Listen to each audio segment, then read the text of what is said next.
Bismillahirrahmanirrahim. Dear students, Assalamu alaikum. I am Naveed Ahmed Naveed, your chemistry teacher.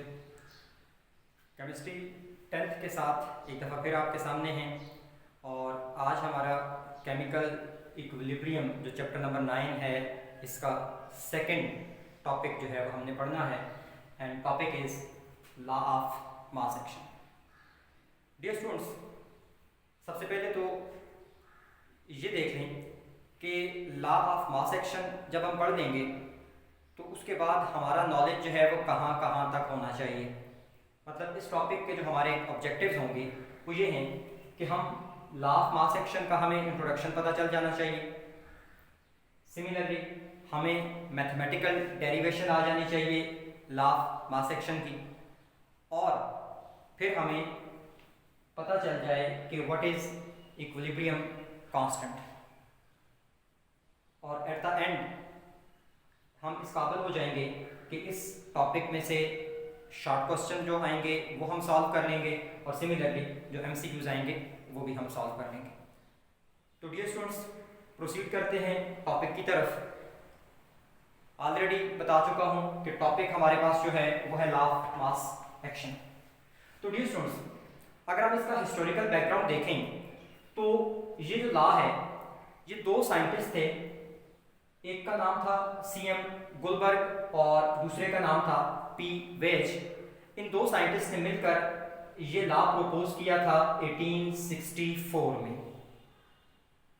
अब according to this law कहता क्या है, law है क्या? लॉ ये कहता है बेटा कि किसी भी रिएक्शन का जो रेट ऑफ रिएक्शन होता है, अब रेट ऑफ रिएक्शन से मुराद यहां पर है स्पीड ऑफ रिएक्शन. तो अकॉर्डिंग टू दिस लॉ किसी भी रिएक्शन का जो रेट ऑफ रिएक्शन है वो डायरेक्टली प्रोपोर्शनल है to the products of active masses of the reacting substances. कि जो चीजें आपस में रिएक्ट कर रही हैं, यू नो कि रिएक्टिंग सब्सटेंसेस हम रिएक्टेंट्स कहते हैं, तो रिएक्टेंट्स भी लिखा जा सकता है यहाँ पे कि रिएक्टेंट्स का जो एक्टिव मैस है, एक्टिव मैस की अभी हम बात करेंगे, रिएक्टेंट्स का जो एक्टिव मैस है, रेट ऑफ रिएक्शन इसके मैथमेटिकल प्रोडक्ट के डायरेक्टली प्रोपोर्शनल होता है. अब ये स्टूडेंट्स, इस स्टेटमेंट को मजीद समझने से पहले हम जरा बात कर लेते हैं कि यहां जो टर्म एक्टिव मैस यूज हुई है इसका मतलब क्या है. Dear students, active mass mean किसी भी रिएक्टेंट्स की कंसंट्रेशन, मोलर कंसंट्रेशन, और molar concentration mean moles per decimetre cube in a dilute solution. This is called as active mass. कि किसी भी डाइल्यूट सॉल्यूशन के अंदर जो कोई भी सब्सटेंस है, रिएक्टेंट्स हैं या प्रोडक्ट्स हैं, उनकी जो मोलर कंसंट्रेशन होगी वो एक्टिव मैस कहलाएगी. अब आते हैं इस तरफ, स्टेटमेंट को अब हम समझेंगे और इसको समझने के लिए हमने जरा इसका मैथमेटिकल एक्सप्रेशन भी साथ साथ जो है वो डिराइव करेंगे, साथ साथ जो है वो समझ भी आती जाएगी. तो मैथमेटिकल डेरिवेशन जो है, मैथमेटिकल एक्सप्रेशन की डेरिवेशन हम करेंगे. डियर स्टूडेंट्स, एक दफा फिर स्टेटमेंट की तरफ आते हैं. According to statement, rate of reaction is directly proportional to the product of active mass of the reactant.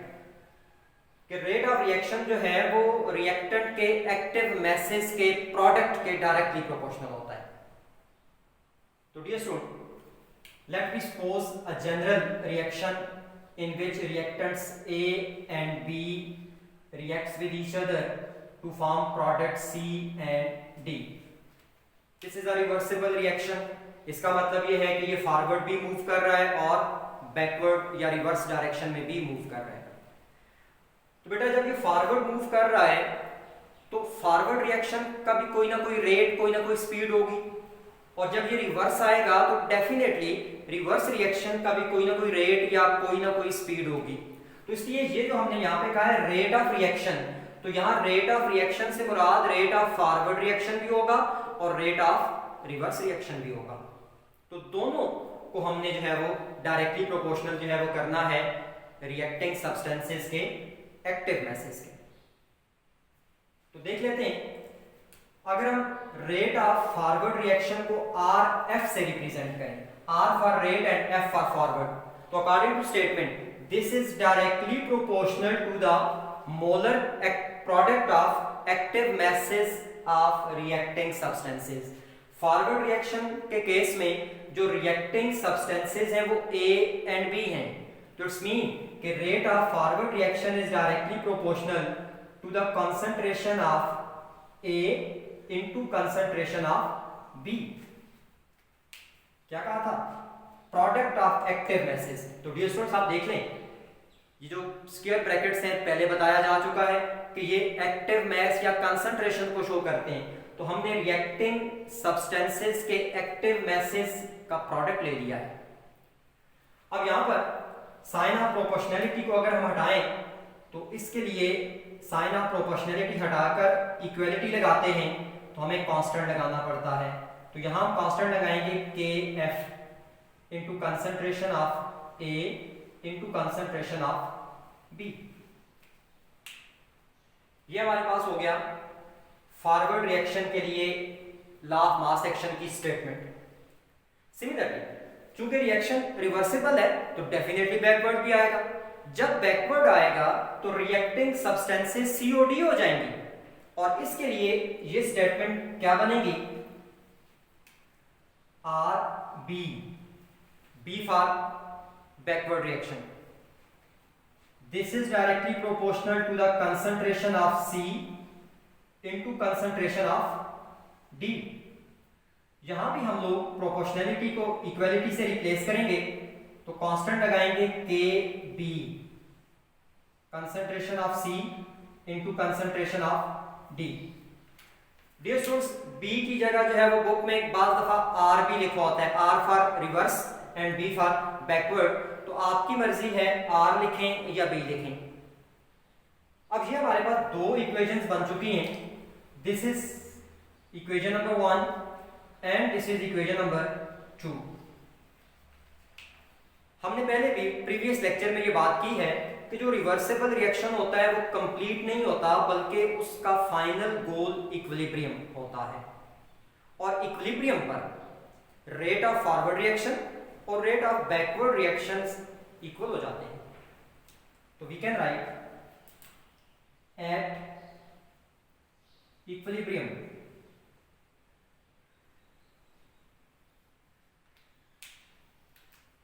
rate of forward reaction becomes equal to rate of backward reaction। and dear students आप देख रहे हैं कि rate of forward RF के लिए हमारे पास equation number 1 है और RB के लिए हमारे पास इक्वेशन नंबर 2 है।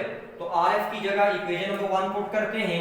Equation number 1 is KF into concentration of A into concentration of B and this is equal to R B की जगह इक्वेशन नंबर 2 पुट करेंगे K B into concentration of C into concentration of D.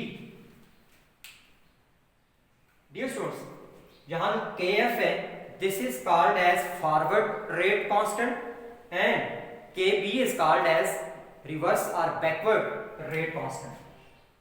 के B is backward rate constant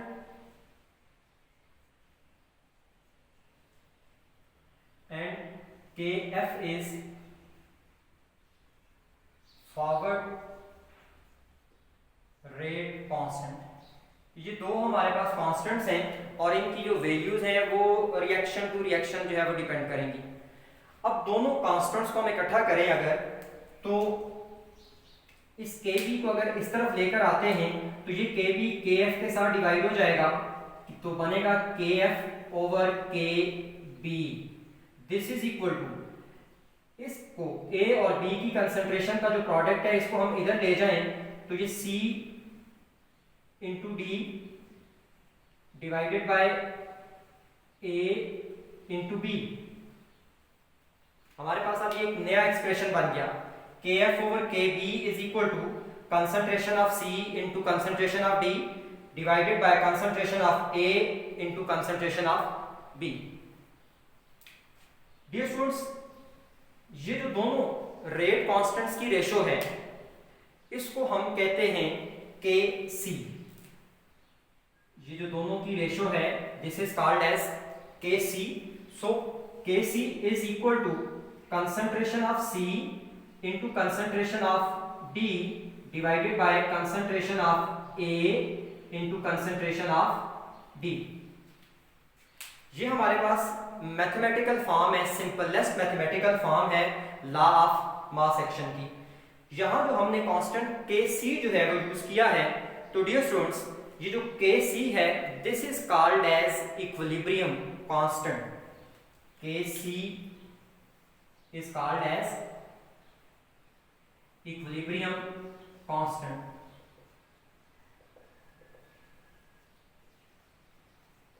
And you can see that this equilibrium constant Kc is ratio between two rate constant.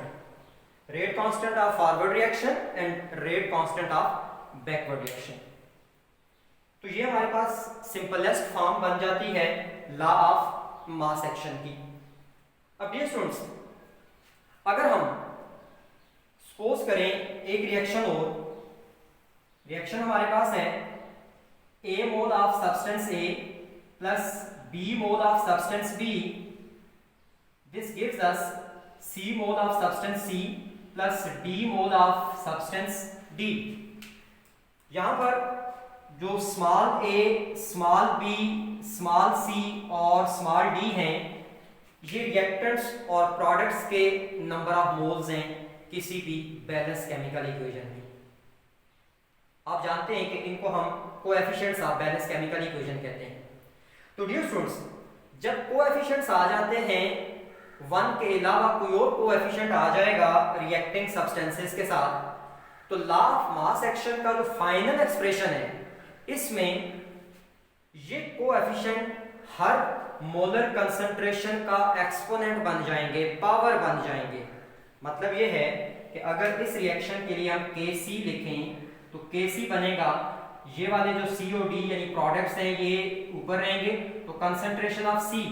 अब concentration of C की power ये small c हो जाएगा into concentration of D, इसकी power जो है वो small d हो जाएगा divided by concentration of A, इसकी पावर स्मॉल a क्योंकि ये इसका कोएफिशिएंट है, इनटू कंसंट्रेशन ऑफ B, इसकी पावर जो है वो स्मॉल b. तो ये हमारे पास जनरल मैथमेटिकल फॉर्म या डिटेल मैथमेटिकल फॉर्म बन जाती है लॉ ऑफ मास एक्शन की. तो डियर स्टूडेंट, आई होप कि लॉ ऑफ मास एक्शन और उसकी मैथमेटिकल फॉर्म आपको समझ आ गई होगी. अब जो है फाइनली हम मूव करेंगे कि इस टॉपिक में से हमें शॉर्ट क्वेश्चन क्या आ सकता है. तो डियर स्टूडेंट्स, शॉर्ट क्वेश्चन हमारे पास यहाँ पर एक शॉर्ट क्वेश्चन सिंपल सा है, define law of mass action. एक शॉर्ट क्वेश्चन हमारे पास ये बन सकता है जो लॉ की स्टेटमेंट है हमारे पास. Similarly we can also ask कि what is meant by Kc, कि Kc जो है वो क्या है, डिराइव इट्स मैथमेटिकल फॉर्म. ये शॉर्ट क्वेश्चन के तौर पर ये भी आ सकता है. तो डियर स्टूडेंट्स, अगर हम एमसीक्यूज की बात करें तो यहां से हमारे पास एमसीक्यूज आपसे पूछा जा सकता है कि law of mass action is proposed by, तो हमने शुरू में कह लिया दो साइंटिस्ट के नाम हमने लिख दिए, CM गुलबर्ग और P वेज. ये दो साइंटिस्ट हैं जिन्होंने ये लॉ प्रपोज किया था. Law of mass action is proposed by CM Gulberg and P Waage in, आपसे ईयर पूछा जा सकता है तो हमने शुरू में ये वाली बात जो है वो कर ली. आपसे ये भी पूछा जा सकता है कि Kc is the ratio between, हमने अभी कहा Kf और Kb की जो है वो रेशो है ये. तो डियर स्टूडेंट्स, इस टॉपिक से रिलेटेड आई होप कि टॉपिक भी आपको समझ आ गया होगा, उससे रिलेटेड जो शॉर्ट क्वेश्चंस हैं वो भी आपको समझ आ गए होंगे. जस्ट आपने इस टॉपिक की प्रैक्टिस करनी है और उसके बाद इंशाल्लाह हम लोग नेक्स्ट हमारा जो टॉपिक होगा वो KC से रिलेटेड ही है, उस पर हम फिर बात करेंगे। थैंक यू सो मच, अल्लाह हाफिज़।